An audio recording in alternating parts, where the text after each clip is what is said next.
Gracias, Kenia. Bueno, vamos a iniciar.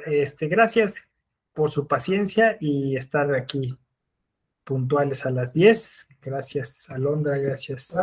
Buen día, maestro. Buen día, buen día. Y bueno, para cerrar con toda la semana, ¿no? En los temas de ética, hoy toca analizar los tipos de justicias. Este es un tema que también es distinto en este temario, porque pues digamos, no estaba incluido dentro de la idea ortodoxa o dogmática. Hola, Alison. De la ética, ¿no? De la ética, de los problemas de ética judicial, sobre todo de temas de ética judicial, ¿no? Entonces, hago el planteamiento para que de inmediato ustedes lo perciban, lo reciban y de ahí empezar a construir, ¿no?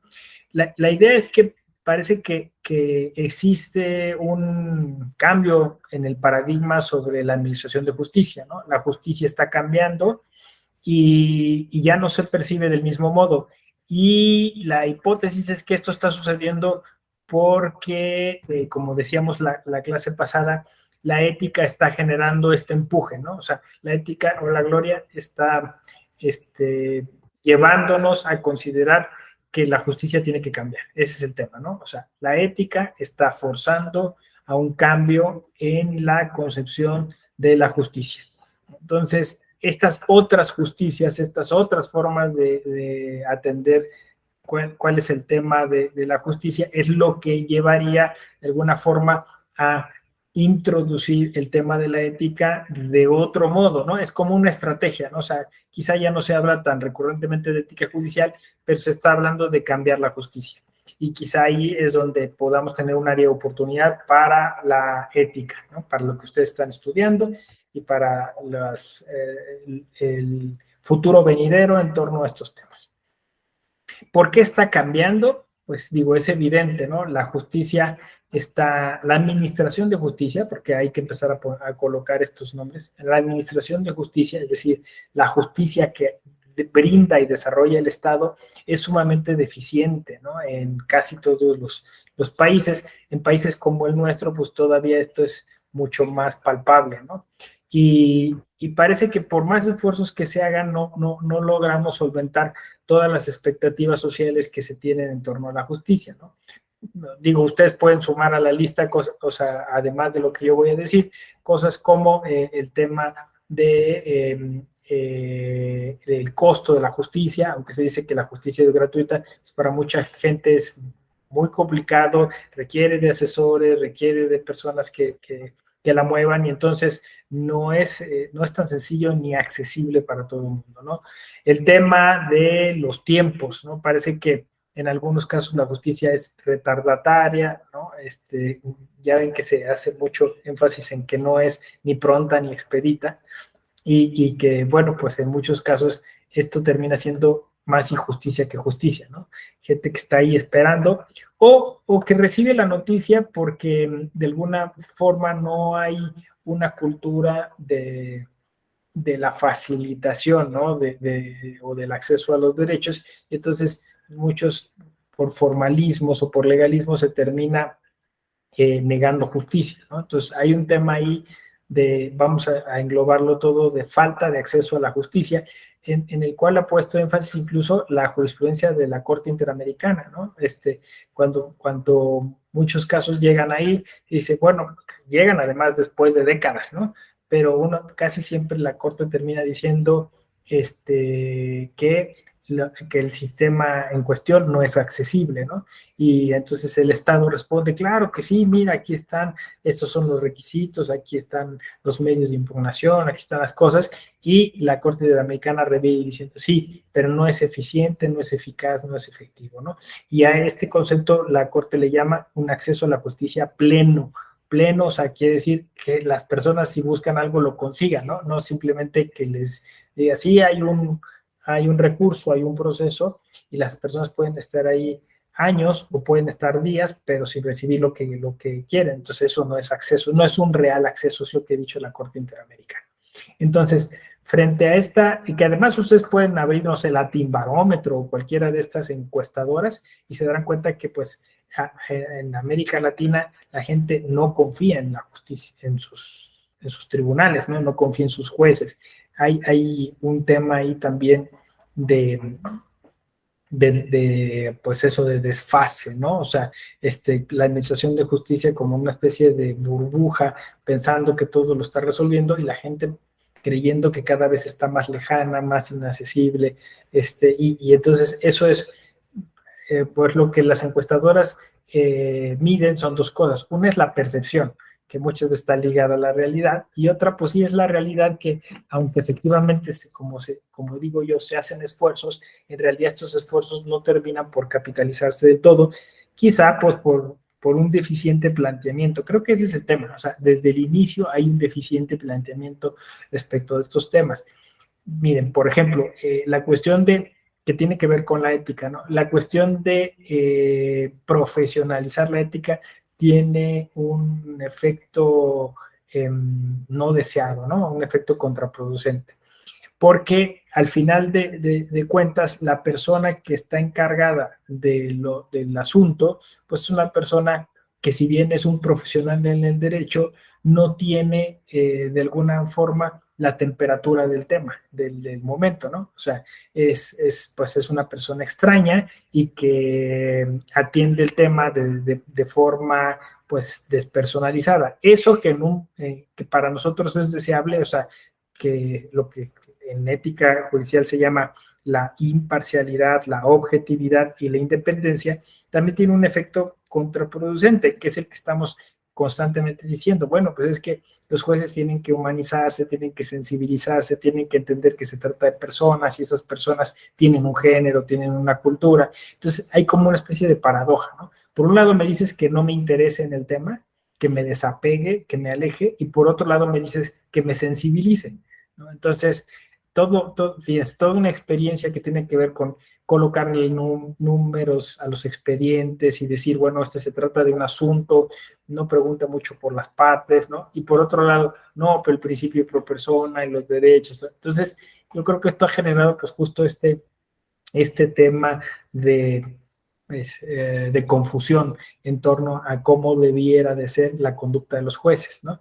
De hecho, ese es un tema de ética, o sea, que todavía ustedes por ahí lo pueden rastrear, ¿no? Yo tengo una conversación con una secretaria de estudio de cuenta de la Corte que se llama Erika Yasmín Zárate, y ella siempre me manda noticias de esto, ¿no? O sea, se están preocupando por la conducta de los jueces en tal país o en tal sistema.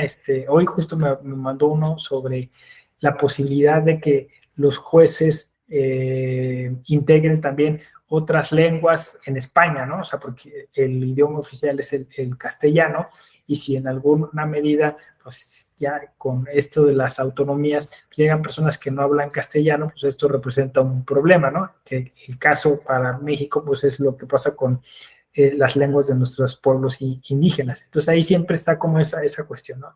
Lejanía, cercanía, confianza, desconfianza, acceso o no acceso a la justicia. Y aunque, si bien es cierto, muchas de estas cuestiones tienen que ver con temas de diseño institucional, de reforma judicial, muchas otras son cuestión de ética, ¿no? O sea, al final estamos exigiendo mejores jueces, y no sé si los estamos teniendo, no sé si los estamos consiguiendo, ¿no? Todo eso pues va a redundar en un tema que es el nombramiento. ¿Por qué es la desconfianza? Pues porque son jueces que, si bien supuestamente se nombran o se anexan al Poder Judicial o los poderes judiciales a través de un concurso, pues muchas veces llegan noticias de temas de alteración de los concursos, de compadrazgos, nepotismo, ¿no? Entonces, eso, digamos, esa corrupción, que es un tema de ética, está de alguna forma repercutiendo también en algo que es muy importante, que es la buena fama del juez, ¿no?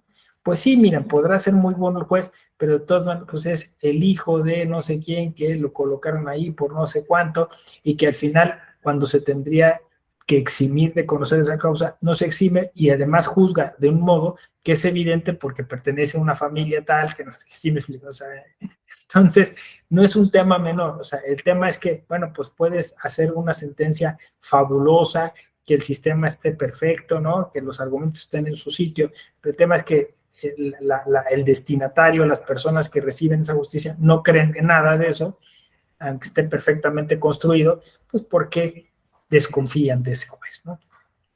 Entonces, o desconfían en general del sistema. Ahora alguien puede decir que creo que no es la mejor respuesta posible. Es culpa de las personas, ¿no? Que no saben, que no conocen, que no ven todos los esfuerzos que hacemos, todos los cursos de argumentación jurídica que tomamos solo para ellos. No, es que no es eso, o sea, no es el tema de restregarle a la gente tus papeles de capacitación o tus títulos de académicos, se trata de otra cosa, es ética, ¿no? Es ética. Y a veces incluso tiene que ver justo con lo contrario. Si tú crees que la gente te tiene que destinar un tipo de tratamiento porque estudiaste no sé qué y tal, o eres el magistrado tal, estás en el hoyo, ¿no? O sea, ¿no? Al contrario, o sea, justo por eso tienes que ser más amable, tienes que ser más sencillo, más humilde, ¿no? Entonces, volvemos, ¿no? Es un tema de ética. Entonces, todo esto está dando al traste a todos los esfuerzos que se hacen pues, por mejorar la justicia, ¿no? Porque no se trata solo de reformar o mejorar las formas, sino sobre todo las maneras, ¿no? Sobre todo la actitud, sobre todo el servicio, ¿no? Sobre todo la vocación. Y entonces por eso urge la ética, o sea, urge la ética para... Pero mientras eso sucede, entonces desde otras latitudes, desde otras perspectivas van surgiendo propuestas para modificar pues este servicio, porque es un servicio público, ¿no? de la administración de justicia. Creo que el primero que habría que mencionar son los medios alternos de solución de conflictos, ¿no? Los más evidentemente que llegaron para quedarse y que de alguna forma están siendo muy exitosos en algunos terrenos, incluso en el del electoral, pues ante la incompetencia, la lentitud de la justicia, ¿no?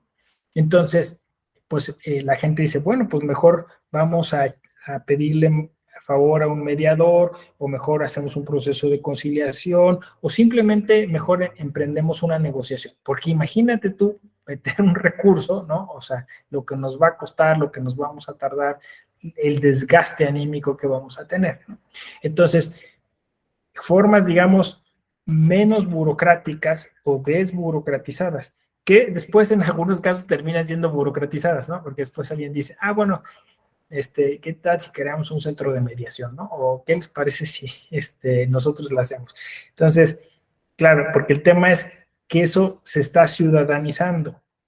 Y no sé si el Estado y nosotros seamos capaces de ver que se trata de una tendencia y que si nace de la sociedad y nace de la participación ciudadana, pues se tiene que quedar ahí. No sé si me explico. O sea, si de alguna manera interviene el Estado, entonces a lo mejor termina por pervertir todo ese proceso, pero bueno, son temas de ética, ¿no? Hasta dónde intervenir, hasta dónde no intervenir, ¿no? Hasta dónde hacerlo oficial, hasta dónde no. Porque me decían, bueno, pues es que ayer justo estaba yo dando un curso a los nuevos y nuevas integrantes de la Defensoría Pública Electoral y llegamos a este tema, ¿no? Es que a veces, o sea, no hay reglas generales, hay negociaciones o hay grupos en los que se requiere más formalidad, ¿no? Y te exigen un papel y te exigen que alguna autoridad electoral lo avale, ¿no? Lo certifique, ¿no? Entonces no vas a ya negociamos, todos estamos de acuerdo, ¿no? Requerimos algo, ¿no? Entonces, pues en todo, no, por eso es un tema de ética, porque no en todos los casos es lo mismo. O incluso puede ser hasta contraproducente, ¿no? Terminas haciendo una mediación que dura años y no lleva a nada, ¿no? Y entonces estás de nuevo negando justicia, ¿no? Es un tema complicado, pero pues solo desde la ética se puede abordar porque, primero, pues porque no hay muchas reglas, normas, protocolos, ¿no? Pero el segundo, porque aún habiéndolos, siempre habrá dudas, dilemas que se tendrán que resolver justo a propósito de lo que ustedes están estudiando, ¿no? La ética. Entonces, esa me parece eso. O, así como las otras justicias, ¿no? O sea, las otras narrativas sobre la justicia, una es los medios alternos de solución de conflictos, sin lugar a dudas, ¿no? O sea, procesos que les llamamos compositivos, porque además, aunque los hemos clasificado y les hemos puesto nombre y los hemos distinguido, es distinto a la conciliación, a la mediación, es distinta a conciliación, mediación, al arbitraje y es distinta a la negociación. Sí, pero, y aunque insisto, les hemos asignado como algunas características, de todos modos, sigue siendo todavía un tema muy abierto, muy polémico y que me parece debiera basarse más que en manuales de procedimiento, tendría que basarse en fenomenología, en experiencia, ¿no? En empiria, ¿no? Que ya empieza a ver, o sea, por lo que entendí de la charla con defensores y defensoras, pues ya hay bastante material para echar mano y empezar, pues eso, a ver cómo está resultando la experiencia de esos medios alternos y cuál es pues, es el resultado deseable y empezar a organizar esa información, ¿no?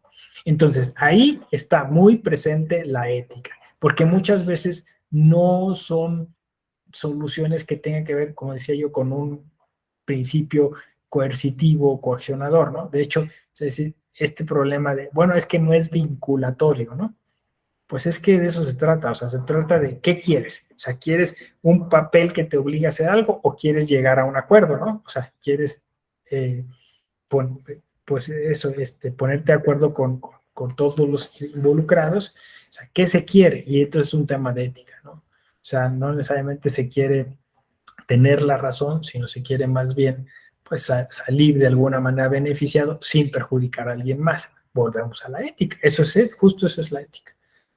Bueno, dentro de estas perspectivas distintas a la tradicional administración de justicia, además de los medios alternos de solución de conflictos, aparecen otras justicias muy interesantes que igual se debaten entre la formalidad y la espontaneidad, vamos a decirlo así, ¿no? Una de ellas es la justicia transicional. La justicia transicional. La justicia transicional ha tenido un relativo apogeo en nuestro sistema.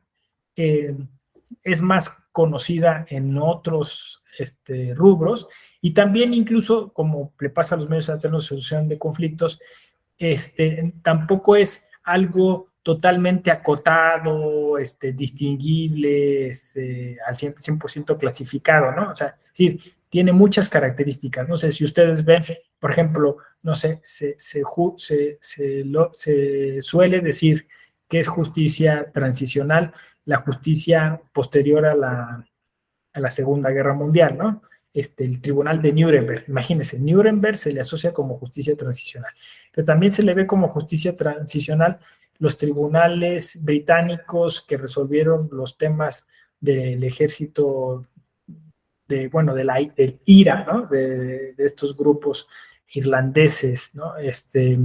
El Domingo Sangriento, todos estos hechos que llevaron, pues, al país, pues, a una crisis pues eso, por la intromisión de la fuerza pública con exceso en contra de una población civil, ¿no?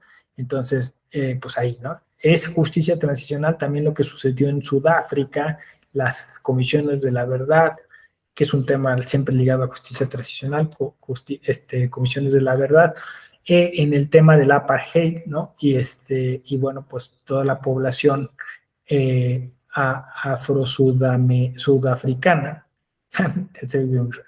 pero bueno, la población negra de Sudáfrica, tratando de buscar, pues eso, perdón, o sea, perdonar a sus victimarios que eran europeos y que se hicieron del sistema, impusieron, pues eso, unos sistemas muy sanguinarios y también eso se le conoce como justicia transicional. Justicia transicional también para el caso de las comisiones de la verdad en Chile, en Guatemala, ¿no? Y que cada uno de esos procesos tiene, pues, cosas distintas, ¿no? Pero que, digamos, el común denominador es que tiene que hacerse distinto a la justicia normal, ¿no? Vamos a decirlo así, ¿no? Donde se busca, pues eso, más el perdón, donde se busca más, como dice su nombre lo indica, dar un paso al frente para transitar hacia un nuevo modelo, ¿no?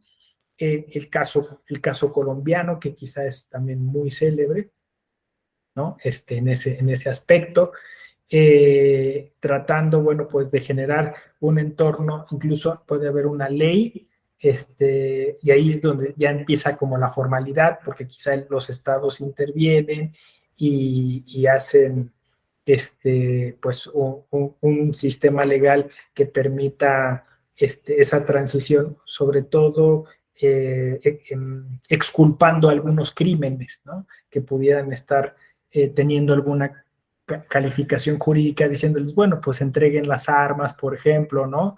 O renuncien a participar en alguna guerrilla, ¿no? Y esto todo en un contexto que llamamos amnistía, ¿no? Pues fíjense, en México este gobierno actual empezó con una propuesta así, que si se acuerdan ustedes iba a encabezar Olga Sánchez Cordero, y después cuéntenme qué pasó. ¿Saben?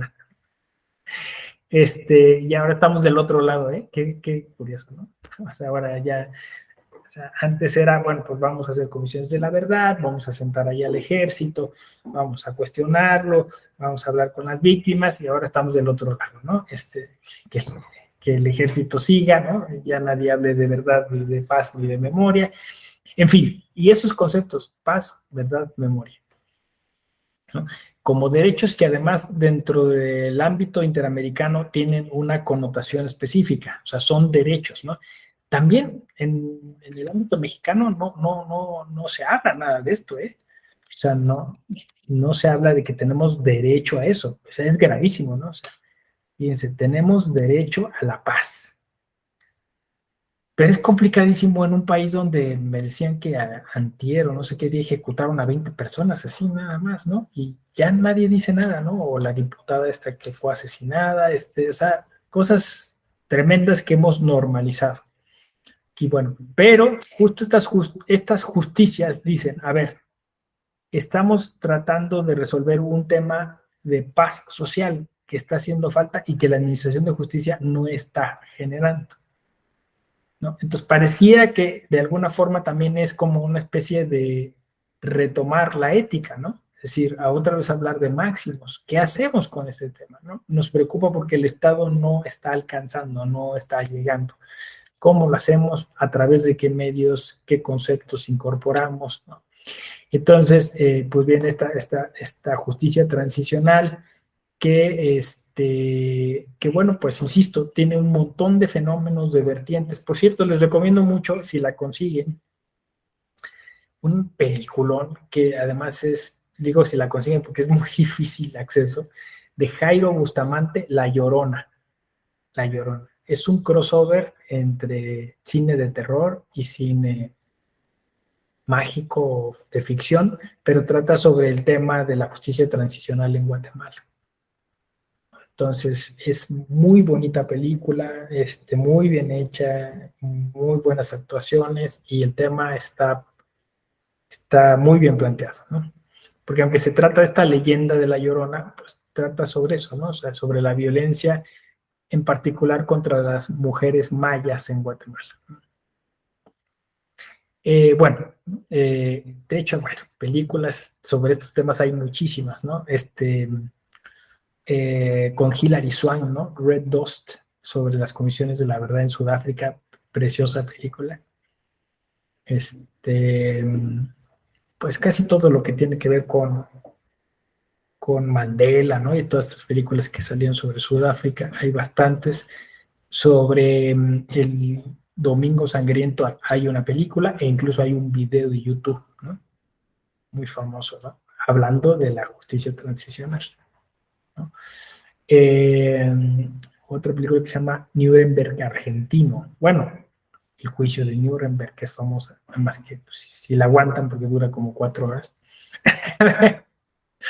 Pero bueno, son temas donde está la ética presente, ¿no? ¿Por qué? Pues porque son seres humanos juzgando a otros en un ámbito no de una justicia formal, ¿no? Yo creo que incluso ahí entra todo el tema del juicio Eichmann y Hannah Arendt reflexionando sobre estas cuestiones, ¿no? Muy de entorno filosófico y de entorno de la ética. Yo creo que eso es interesante, o sea, comparar, y ahí va viendo uno los huecos que tiene la justicia formal y cómo pues estas otras justicias están exigiendo a los estados y al sistema otras cosas que no le están alcanzando, ¿no? Justicia restaurativa, ¿no? En algunos casos incluso se llega también a confundir un poco con esta justicia transicional, pero la justicia restaurativa, a diferencia de la transicional, abreva en muchos de sus conceptos de la justicia comunitaria o de la llamada justicia indígena, ¿no? O justicia intercultural incluso, ¿no?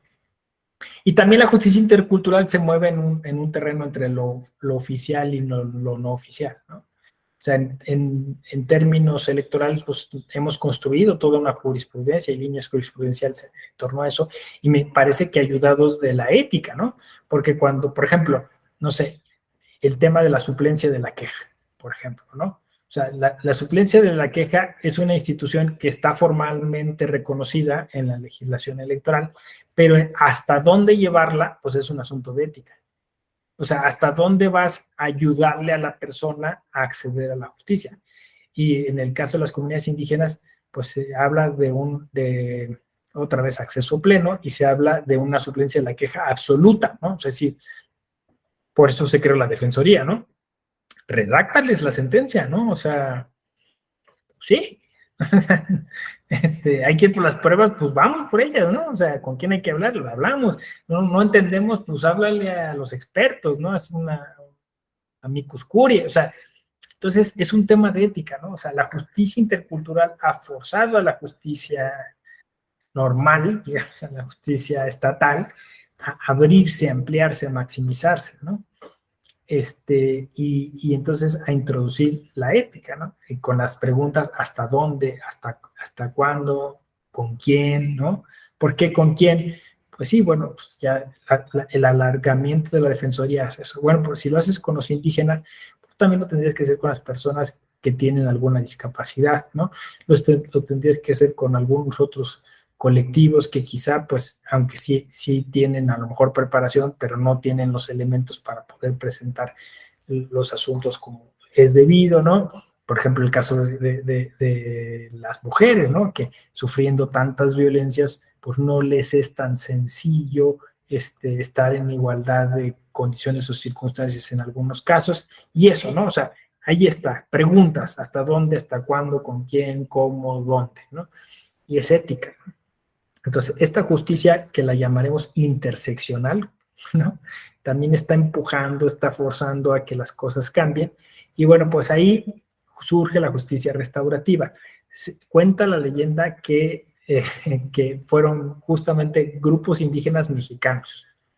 O sea, que fueron expertos, o sea, según lo que he leído, fueron expertos y expertas canadienses que teniendo un problema difícil con sus comunidades autóctonas en Canadá, vinieron al sureste de México y empezaron a estudiar cómo funcionaba la justicia comunitaria y vieron valores como, no sé, por ejemplo, en la justicia comunitaria es muy importante la figura del juez, ¿no? Que el juez tenga autoridad moral. O sea, no que sepa, ¿no? Sino que la gente crea que puede saber y que puede resolver las cosas, ¿no? Entonces, los jueces en las comunidades no se eligen porque estudiaron, ¿no? Se eligen porque moralmente son íntegros. Entonces, pues eso es importante, lo anoto, ¿no? ¿Qué otra cosa? Pues es muy importante la cuestión del perdón. Lo anoto. Se parece mucho a la justicia transicional. Pues sí, es un elemento, ¿no? Porque además, pues la justicia transicional, por ejemplo, en Sudáfrica, pues abrevó mucho de la justicia comunitaria africana, ¿no? Entonces, tienen elementos similares, ¿no? El trabajo colectivo, por ejemplo, ¿no? O sea, las sanciones, por eso se llama restaurativa, porque las sanciones tendrían que ir no para ejemplificar nada, sino para que la persona se reintegración de los culpables al tejido social, ¿no?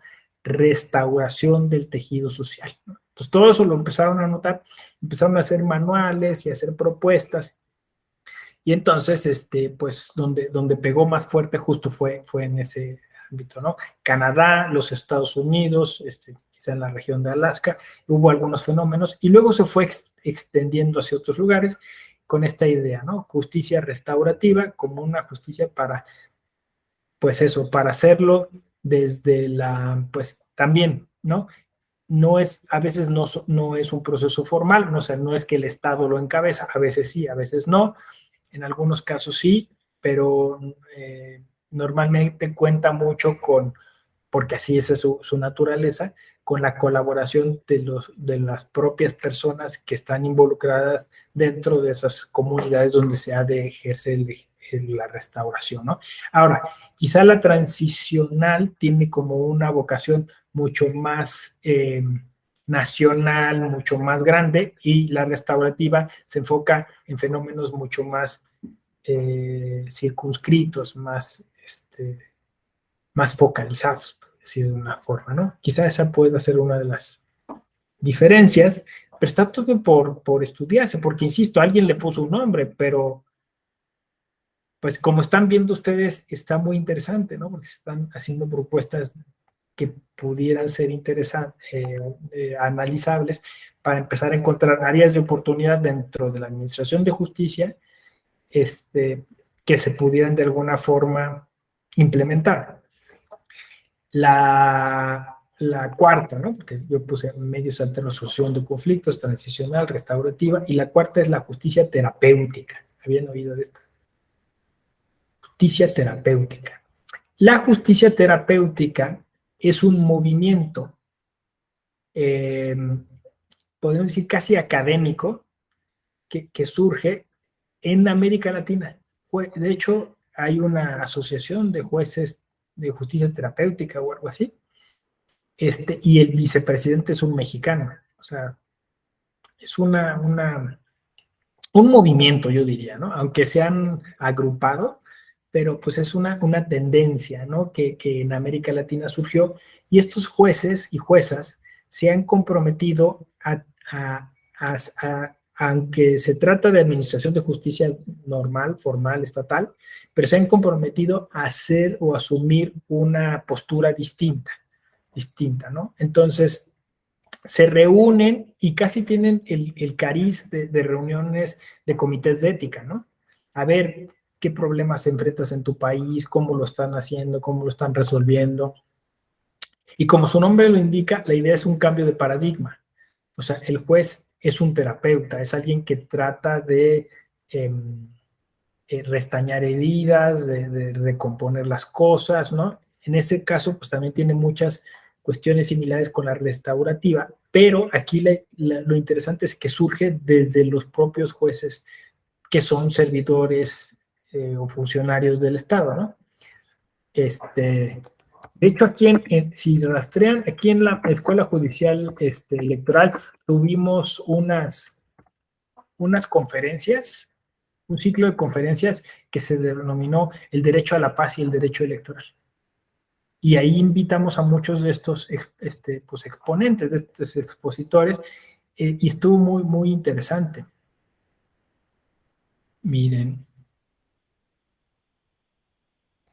De hecho, o sea, digo, basta que rastrearlo, pero ya ahorita justo lo estoy abriendo. Ahí está una guía de justicia terapéutica, ¿no?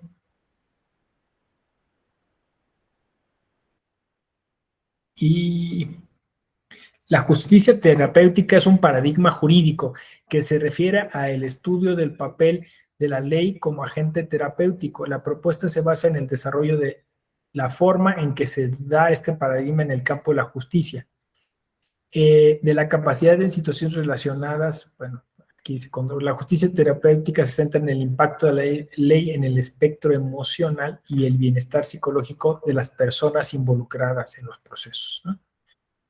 Y aquí está la doctora María Silvia Oyamburu, Roberto Pajés, como expositores, pero bueno, son bastantes los que se encuentran involucrados. en estos temas. Estaba buscando a ver.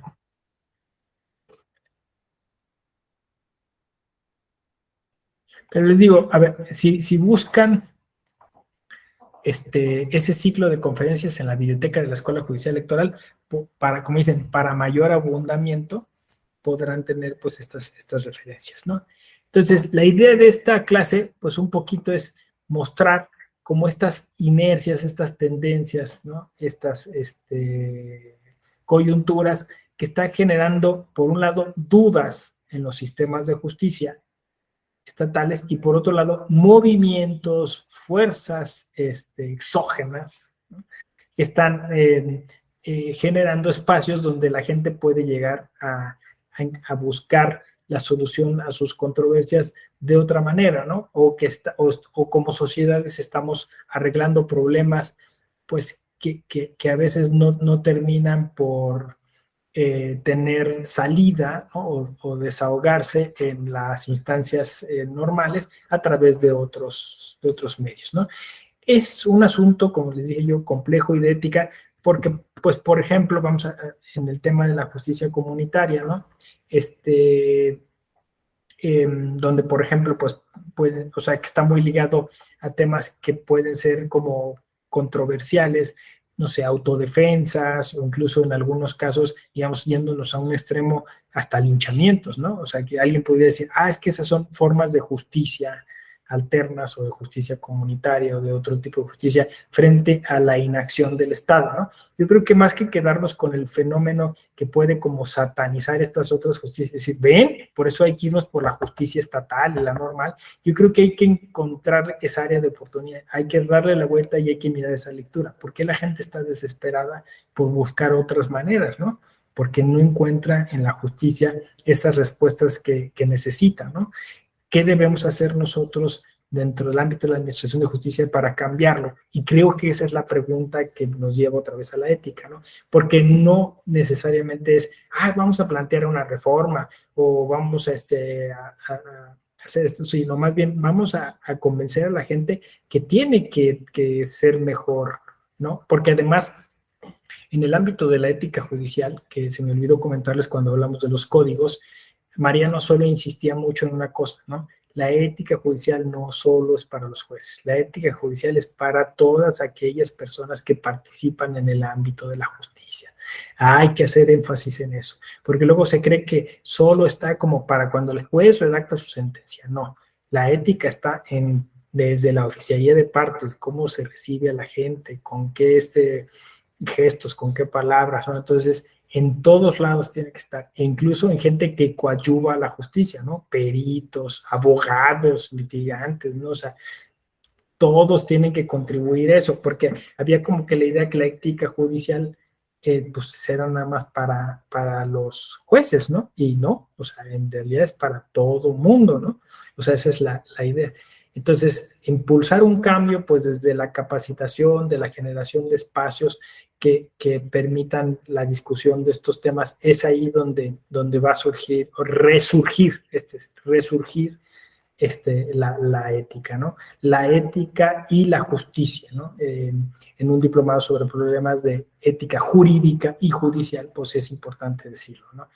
Entonces, cambios de paradigma, estar muy, muy abiertos de ojos y oídos para percibir estas demandas, estas formas, ¿no? Yo creo que debe haber muchas más que yo no he detectado.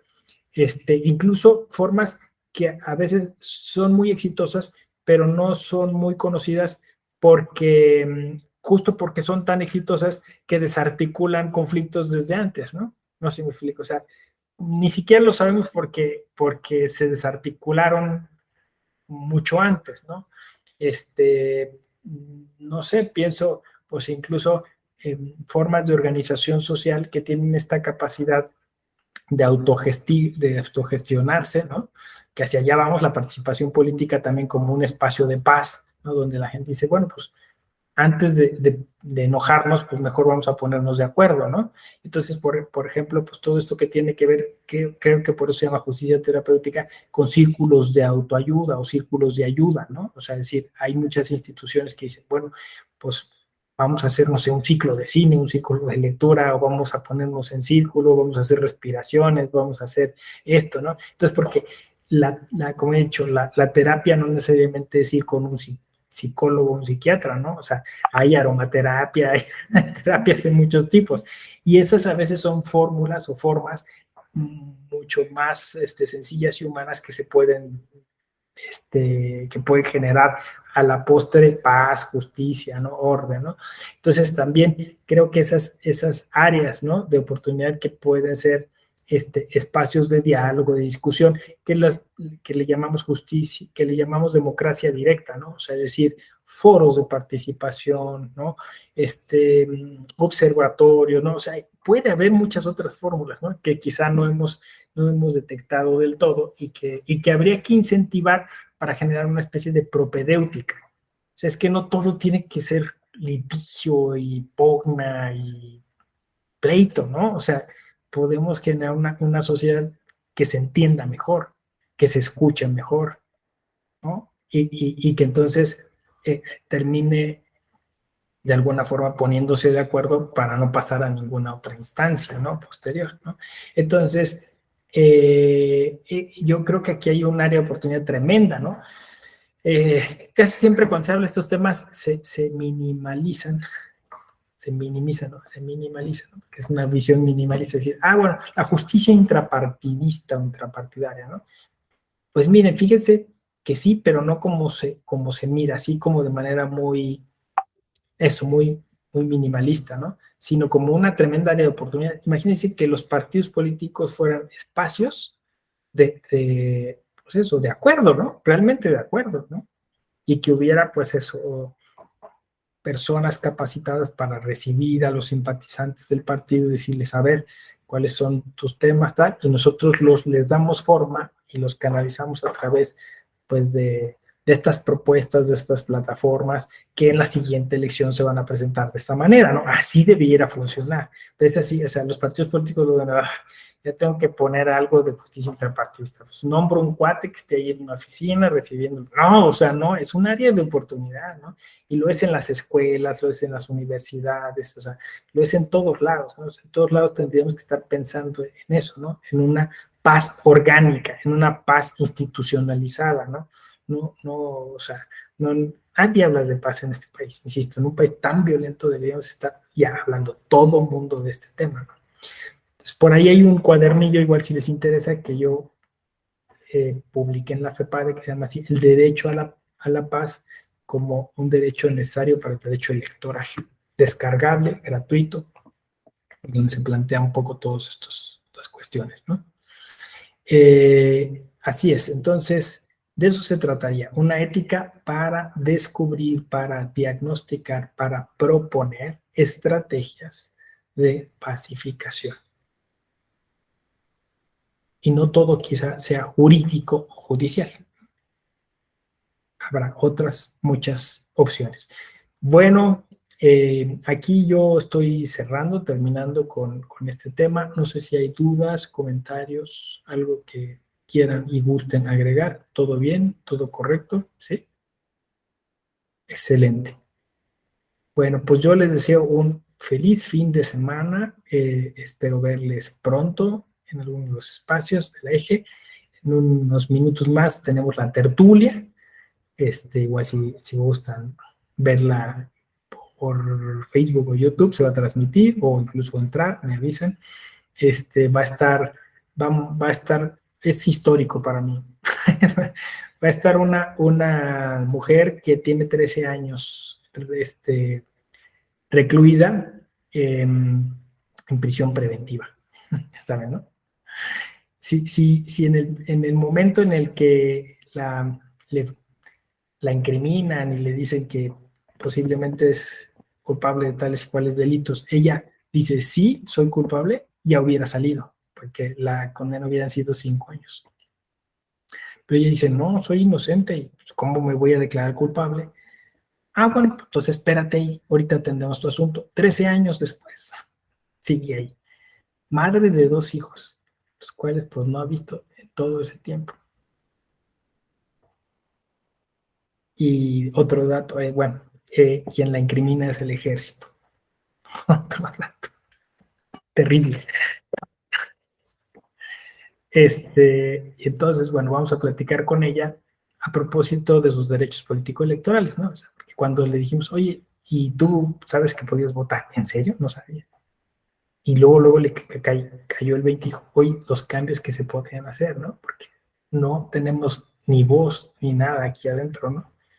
Pudiéramos al menos manifestarnos a través del voto, bueno, o que hay una pequeña puerta o luz, ¿no? A través del derecho electoral, de eso vamos a platicar. Bueno, pues cuídense mucho, nos vemos entonces en una próxima ocasión. Gracias, Kenia. Chao. Gracias, maestro. Hasta luego. Adiós, Mackenzie.